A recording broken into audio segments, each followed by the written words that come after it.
ওহেও মহান জ্ঞানী মতিয়া লইয় পানি। ব্যবহারে বংশের পরিচয়। জ্ঞানীযুক্ত কথা বলার কারণ হলো আমাদের দেশের বর্তমান জামানায়, বা আমাদের দেশ নিয়েই বলি, বাংলাদেশ নিয়েই বলি, আমরা তো বহির্বিশ্বের সাথে পাল্লা দিয়ে পারতেছি না। আমরা জানি কম কিন্তু বুঝি বেশি। আমাকে জ্ঞান কম কিন্তু ধরেন ওইটা ছিঁড়ে আটিটা বান্দার লোক খুব বেশি।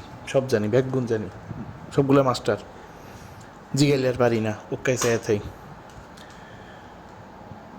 কিছু কিছু ভুল করি আমরা, তার মধ্যে মেইন ভুল হলো তাদেরকে কদর করি যাদের কাছে একটু সামান্য পয়সা আছে।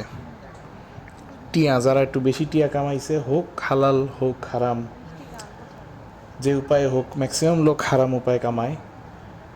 যেমন এই এখনকার ব্যবসায়ীরা, এই ধরেন খেজুরের ব্যবসায়ী, ফল ব্যবসায়ী আছে, আর প্রিমিয়াম এক ধরনের টুট টুট জাতের কথা আছে, যারা প্রিমিয়ামের নামে মানে বলে প্রিমিয়াম।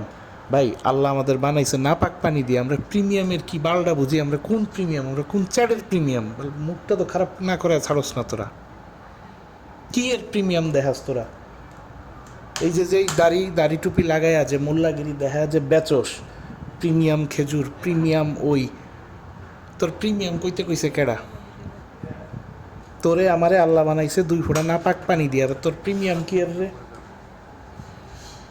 এইসব বন্ডাবিড়ি বাদ দিবি।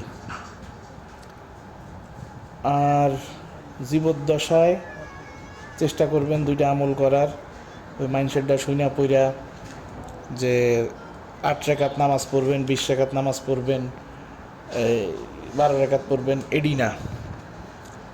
নবীজি 8 রাকাতও পড়ছেন, 12 রাকাতও পড়ছেন, কিন্তু সারা বছর ধইরা, এক রমজান মাসে না। আর ওনার নামাজ, উনি সময় ধরে নামাজ পড়তেন। আমাকে 20 রাকাত যদি 50 মিনিটে, 20 রাকাত কেন, 1000 রাকাত নামাজ পড়লেও নামাজ কবুল হইব না শোনা।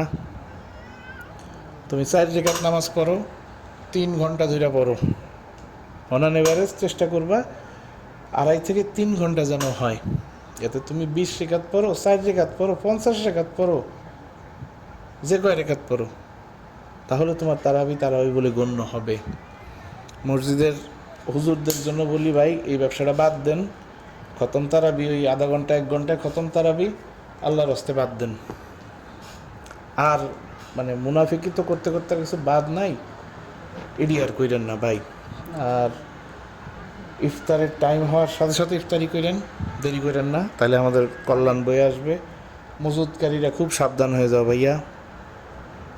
ওই যে নজর যেরকম আছে, বদ নজর, হাড়ের কষ্টও আছে ভাই।